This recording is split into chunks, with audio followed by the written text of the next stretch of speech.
पशु पक्षी वेली काटे कुपाटे भरपूर होते. आता त्या टायमाला माणसाला जाण्यासाठी वाट नव्हती. आता डायरेक्ट 4 व्हीलर गाडीवरती झाली. केवढा मोठा सप्ताह केल्यावरती आहे का नाही. काल आहे तस्मेन मग काळ फार बदललाय.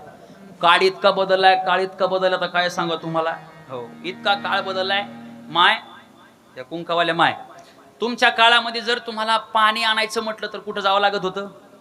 5 किलोमीटर एखादी विहीर असायची. बरोबर आहे का नाही. एखादी विहीर असायची 5 किलोमीटरवरती. हो, बरं जात असताना 2-4 हांडे घ्यायचे. पवरा म्हणतात का तुमच्याकडे का लवट म्हणतात. पावरा पावरा, हा तो पावरा घ्यायचा. 2-4 हांडे घ्यायचे. विहिरीपर्यंत जायचं. हो, तो पावरा विहिरीत टाकायचा. पाणी शेंदायचं. 2-4 हांडे भरायचे आणि हांडा असा डोक्यावरती घ्यायचा. बरं एक नाही, एका हांड्यानं पाणी आणायचं नाही. हांड्याव हांडा, हांड्याव हांडा, हांड्याव हांडा. कमीत कमी गुरुजी 4 तरी हांडे डोक्यावरती असायचे. आणि गावाकडे येत असताना एखादी मैत्रीण जर भेटली तर कमीत कमी अर्धा पाऊण तास तरी गप्पा मारायच्या. खरं सांगा. बरोबर आहे म्हणतात पा. जमला आता. बरोबर आहे का नाही. हो, आता काळ बदललाय. आता 5 किलोमीटरवरची विहीर केली. आता गावात बोरं घेतलेत प्रत्येकाने, आहे का नाही. प्रत्येकाने बोरं घेतलेत. आता घरोघरी बोरं झालेत. पहिल्यांदा जर दीपक महाराज बरं का गुरुजी, आपल्या जर कोणाच्या घरी पाणी प्यायला जायचं म्हटलं तर एखादा जगमधून ग्लासमध्ये पाणी यायचं. नंतर मग आपण पाणी प्यायचो. आता जर एखाद्याच्या घरी गेलो आणि आपण जर म्हटलो ना मला तहान लागली, एखादी माता माऊली काय करल, हो बोर लावील. बोलची नळी अशी आपल्या तोंडाला धरीन आणि बोरचं बटन दाबीन. तुला किती प्यायचं तर पी, पुन्हा पाणी मागू नको. काळ फार बदललाय. काळ इतका बदललाय. काल आहे तस्मेन मग. पहिल्या काळामध्ये जर इथं पॅन्टी फाटल्या तर लोक म्हणायची याची परिस्थिती नाजूक आहे.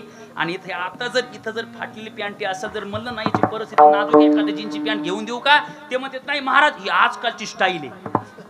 अजून सांगू का, कॅमेरा माझ्या समोर आहे पण आपली माणसं आहेत म्हणून मोकळ्या मनानं सांगतो. पहिले लोक घरी जेवण करायचे आणि बाहेर याच्यासाठी जायचे. आता बाहेर जेवण करतात आणि घरी याच्यासाठी येतात. वस्तुस्थिती बरी, वस्तुस्थिती महाराज. हो, काल आहे तस्मिन मग. काळ फार बदललाय, फार काळ बदललाय सज्जनाओ. काल आहे तस्मिन मग. चला मला जास्त काय सांगायचं नाही. त्या टायमाचा भंडारा डोंगर आणि आताचा डोंगर जमीन आसमानचा फरक आहे. हो, त्यावेळेस आमच्या आई साहेब त्या डोंगरावरती जात असताना डोक्यामध्ये राग आहे, ताण आहे, तणाव आहेत. आमचे मालक उपवासी आहेत म्हणून जातायत चलत असताना आणि दार काटा त्या ठिकाणी रस्त्यामध्ये पडलेला होता. पाहिलं नाहीये आणि पाहता पाहता चालता चालता आमच्या आई साहेबाचा पाय त्या काट्यावरती पडला. रक्त भोंबाळ पाय झाला. पाहिलं रक्त भोंबाळ पाय झालाय. डोक्यावरची पाठी खाली ठेवली आणि खाली बसली आमच्या आई साहेब. पण आता ऐका, पायामध्ये काटा मोडला आमच्या आई साहेबाच्या, पण दया मात्र जगाच्या मालकाला आली, पांडुरंग परमात्म्याला. बरं का सर, पांडुरंग परमात्म्याला दया आली. आणि दया आल्याबरोबर जगाच्या मालकाने विटेवरून उडी मारली. हो, स्वतःचा पितांबर काढला. हो, फाटकं धोतर नेसलं. गळ्यामधल्या वैजयंती माळा काढल्या. तुळशीच्या माळा गळ्यामध्ये घातल्यात. मुकुट काढलाय. हो, फाटकं उपरनं गुंडाळलं. गंध लावलाय आणि भगवान परमात्मा सुंदर दिसू लागला. बर हा बीरम नटवर वपू कर्ण योग कर्णिकार बिभरदवासम कनकपिशं वै जयंतीच माला. राजस कुमार मदनाचा पुतळा रविशेष कळा लोपलिया. पाहिलिया वेदला वेद चिलावे. सावळा देखिएला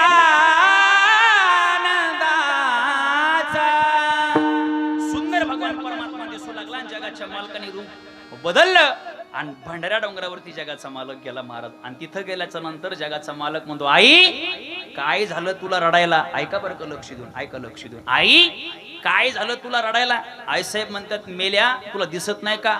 हो, रक्त भोंबाळ पाय झालाय, पायामध्ये काटा मोडलाय, तुला दिसत नाही का. हो, जगाचा मालक म्हणतो, आई मी काटा काढू. आई म्हणतात, मेल्या तुला काटा काढता येईल का. जगाचा मालक मनातल्या मनात म्हणतो, मी आतापर्यंत भरपूर जणांची काटे गायले. कुणा कुणाचे काढले. कपट्या माबळ भटा दिले पिढे दान. सोशिली पुतना विषे पाजिताची स्तन. उखळा बांधिता उपटिले विमलार्जुन. भक्षुनी मृत्तिके वदनी दाविली भुवने. रावणाचा काटा मी काढाय, कंसाचा काटा, अनेक जणांचे काटे मी काढे. हा काटा काही सामान्य. आई काटा काढतो. जगाच्या मालकाने आई साहेबाचा पाय स्वतःच्या मांडीवरती घ्यावा आणि मांडीवरती घेतल्याबरोबर काट्याकडे पाहिलं पण काटा दिसत नव्हता. माय चष्म्यावल्या माय. हो, आपल्या जर काटा मोडला आणि काटा जर दिसत नसेल तर काटा पाण्यासाठी काय करावं लागेल? हा वा गुरुजी पहा बरं, आपल्या जवळ केवढे मोठं तळ असू द्या, समुद्र असू द्या, बिस्लेरी भरलेली असू द्या, कॅनल आपल्या जवळच असू द्या, काय हरकत नाही. पण माणूस त्या कॅनल मध्ये जाऊन पाय बुडवणार नाही, पाणी टाकणार नाही. काय करणार? माणूस खाली बसणार, हा पाय या मांडीवरती घेणार, जिभेवरचा थुंका घेणार आणि त्या पायाला लावणार आणि काटा शोधण्याचा प्रयत्न करणार. गुरुजी गुरुजी म्हणजे याचा अर्थ तुम्हाला काटा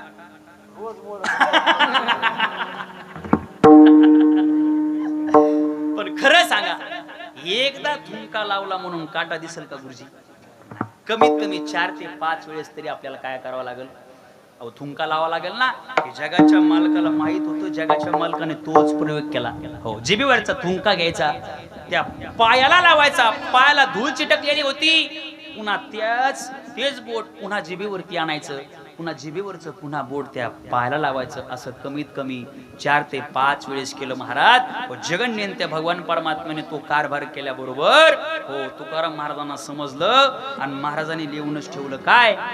देवईची रज, देवईची रज, देवईची रज, चरणीची माती, देवईची रज, देवईची रज, चरणाची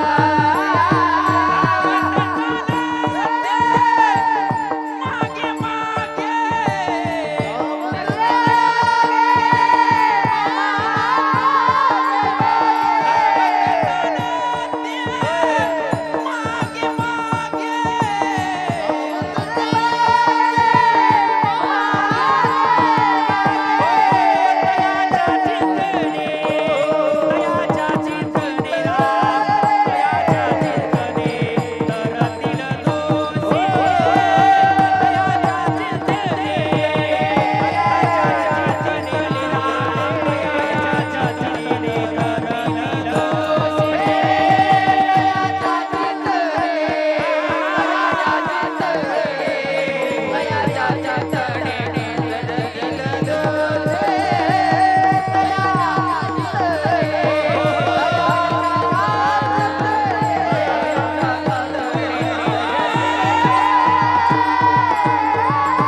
हरी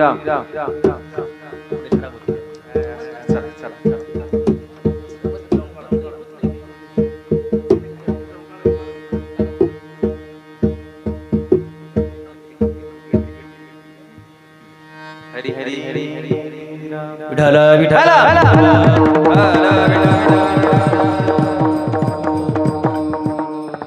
कीर्तन. जास्त वेळ काही नाही, आता 5 मिनिटामध्ये जिकडं तिकडं. आणि कीर्तन झाल्याच्या नंतर आदरणीय हरिभक्तपरायण जोका गुरुजींचं सुंदर गोड संगीतमय भजनाचा कार्यक्रम होणार आहे का नाही. आणि म्हणून जास्त वेळ काय नाही, आता फक्त 5 मिनिटामध्ये गुरुजी मी आटपण्याचा प्रयत्न करणार आहे. महाराज म्हणले देवई चिरज चरणीची माती धावत चालते मागे मागे. पुन्हा अजून प्रमाणे चरणी चिरज वंदिशूळ पाणी. पुरावा देणं फार महत्वाचं आहे बरं. बोलण्याला पुरावा असावा ते महत्वाचे. चरणी चिरज वंदिशूळ पाणी नाचते कीर्तनी त्यांची माथा. काय होतं तो कामने निवेतनो रजकनो लागता. महाराज म्हणतात पण छोटा मुबडी बात वासनेची बीज जळून जाय. वासना नष्ट होऊन जाते, वासनेचं बीज जळून जातं. एखादं झाड जर आपण आडमधातून तोडलं आणि त्याला पुन्हा पाणी जर घातलं तर पुन्हा त्याला पालोरी फुटण्याची शक्यता आहे. पण तेच झाड जर बीजा सकट जर उपटून काढलं आणि त्याला पुन्हा किती जरी पाणी घातलं तर पुन्हा पालोरी फुटणार नाही. महाराज म्हणले तसंच हे वासना मुळा सगट खणून काढावी, मग तो गोसावी व्हावे तेने. वासनेचे बीज जळून जाय. काय होईल मग रामनामी उपज आवडी, सुख गडोगडी वाढू लागे. त्याच्या जीवनामध्ये आवडीने भगवान परमात्म्याचं नामचिंतन तो गात असतो. नामचिंतन केल्याच्या नंतर काय होतं, सुख गडोगडी त्याच्या जीवनामध्ये त्याचा आनंद वरच्यावर वाढायला लागतो. सज्जनाओ, परमार्थाचा आनंद वरच्यावर वाढत राहतो आणि संसारातला आनंद वरच्यावर कमी होत राहतो. ऐका ऐका, संसारातला आनंद जो आहे तो कमी कमी होत राहतो. नवीन नवीन लग्न झाल्याच्या नंतर आपण एखाद्याला राम राम बोलतो, राम राम राम राम फुलणे जास्त हे का नाही, राम राम राम राम म्हणतो ते.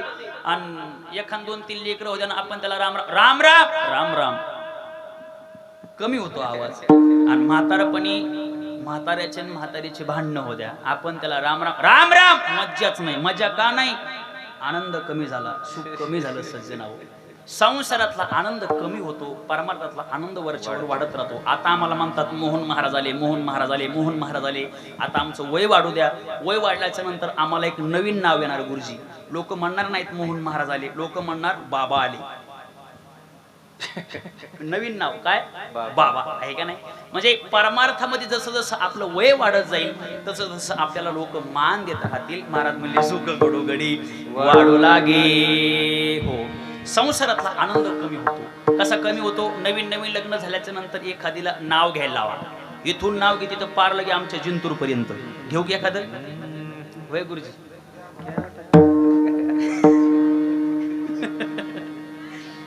आओ शिकायचं. अरे वा,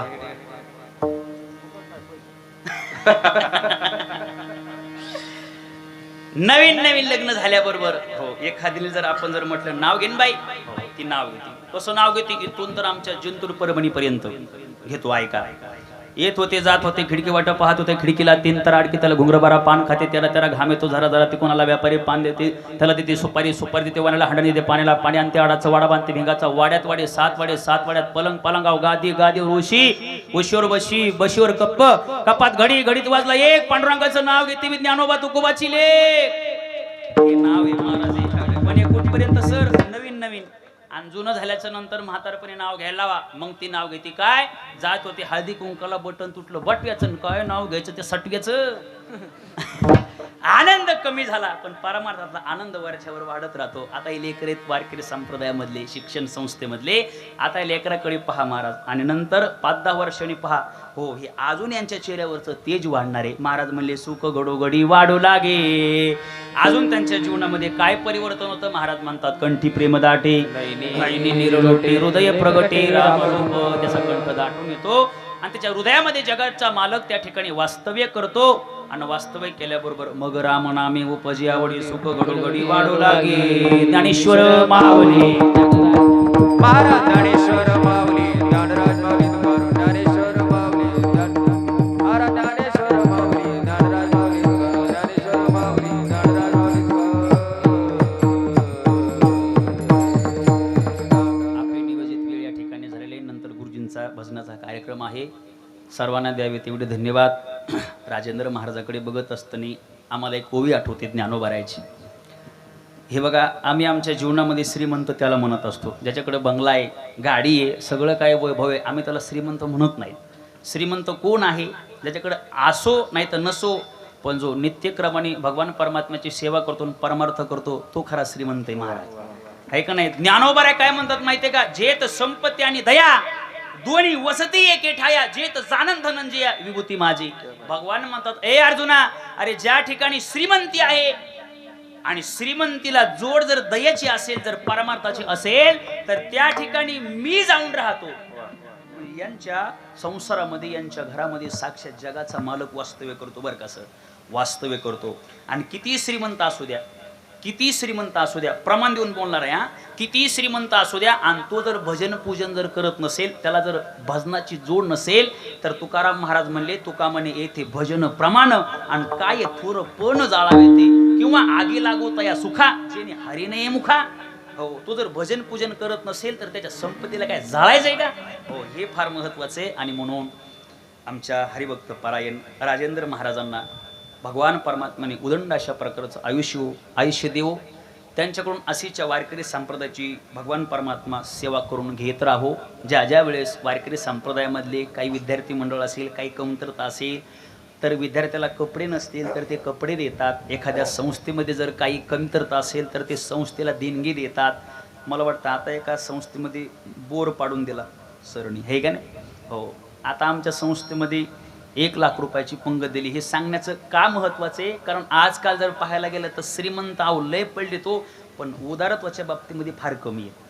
हे फार महत्त्वाचं आहे. माणसाकडे देण्याची ताकद पाहिजे, देण्याची दानत पाहिजे, माणूस उदार असला पाहिजे. महाराज म्हणले ना, जोडून या धन उत्तम व्यवहारे उदास विचारे वेच करी. आपल्या जीवनामधून काही ना काहीतरी आपण दान धर्म केला पाहिजे. आणि म्हणून त्यांना भगवान परमात्मा उदंड आयुष्य देवो. आता आपल्या जीवनामध्ये आपण हे लहान लहान लेकरं सुद्धा शिकवले पाहिजे. हे फार मोठं कार्य. बरं का सर, मी पण शिकवतो बरं का गुरुजी. एक 25 विद्यार्थी मी शिकवतो गावाकडं. आता हे गावाकडचे पोरं, आमच्या गावाकडचे पोरं म्हणजे आपले ढोराकडचे पोरं इकडचे आपले गोळा करायचे आणि ते आपले इकडं परमार्थाला लावायचे. पण परमार्थाला लावत असताना त्यांच्याकडून मी 1ही रुपया घेत नाही, फुकट शिकवतो. त्याला फुकट शिकवतो, रुपयाही घेत नाही. बरं, जर तुम्हाला जर वाटत असेल तर चौकशी करा. रुपयाही घेत नाही महाराज. आणि पुन्हा विशेषत्वाने माझ्याच स्वखर्चाने, माझ्याच पद्धतीने त्यांना कपडे आणून दिले, त्यांना पकवाज आणून दिले. आमच्या गावामध्ये जर सकाळी जर पाहिलं तर सकाळी जसं आळंदीमध्ये घाटावरती पकवाज वाजतो ना 4 वाजता, तसं आमच्या गावामध्ये 4 वाजता पकवाज वाजतो. आणि मी स्वतः फिरत असतो, कोण कोण वाजायले, कोण कोण नाही म्हणून. खऱ्या अर्थाने हे जे आता तुम्ही म्हणसाल महाराज हे काहून सांगायला, तुम्हाला काय आमच्याकडून काही पाहिजे का? काही नको, फक्त आशीर्वाद द्या, काही नको, आहे का नाही? हे फार महत्वाचं. म्हणून आपले लेकरं शिकवा.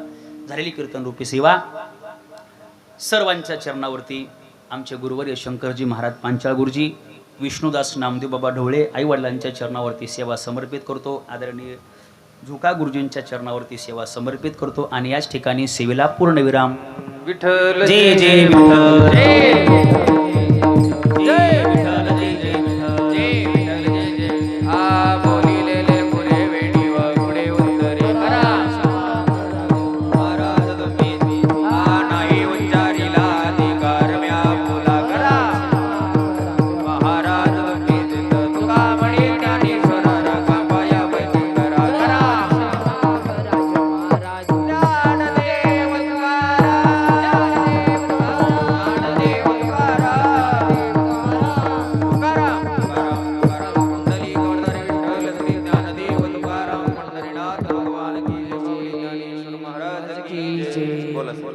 टाळकरी खाली बसा. आत्ताच आपला हा जो ज्ञान यज्ञ चाललेला आहे,